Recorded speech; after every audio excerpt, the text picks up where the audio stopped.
The number of expected deaths for all ages between 2012 and 2016, according to a report by KPMG, is 2,390,054, but only 970,895 deceased persons had been registered by the IEBC. Between November 2012 and December 2016, the number of expected deaths for persons aged 18 years and above was estimated at 1,534,009. Of these, only 621,822 had been registered. According to the Civil Registration Department, the actual deceased list had 435,175 persons, out of whom 332,551 were aged 18 years and above. From these same records, 196,988 deceased persons were recorded as having identification cards, while 135,563 persons had no IDs. As of 2013, 11,104 deceased persons had been expunged from the register of voters. This year, after the audit on the register of voters, KPMG identified 92,277 records of deceased persons whose IDs and names matched within the register. However, this number was later reduced to 88,602 persons after the IEBC notified that the difference could be that of the reportees.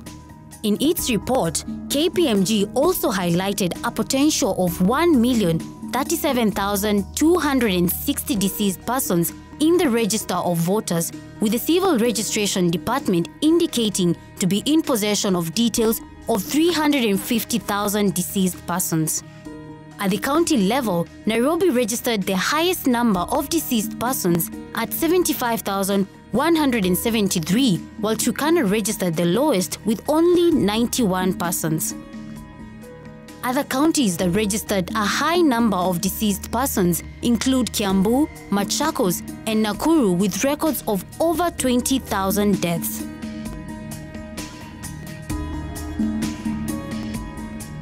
But will the dead vote in this election?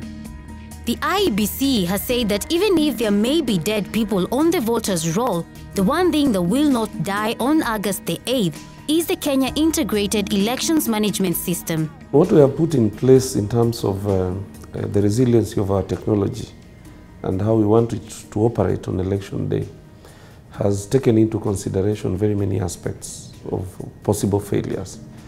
One of them is a total failure of the device.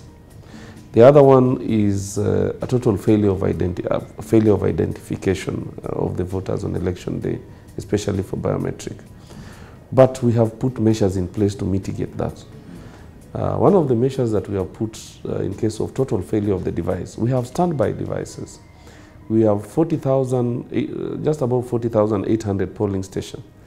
We have 45,000 devices, and therefore we have catered for additional devices per ward.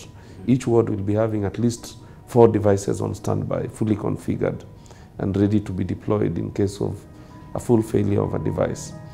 Given that in 2013 there was widespread failure of the biometric voter registration kits and the election results transmission system worked only 25% of the time, there are fears that the dead could rise again to stuff ballots in 2017.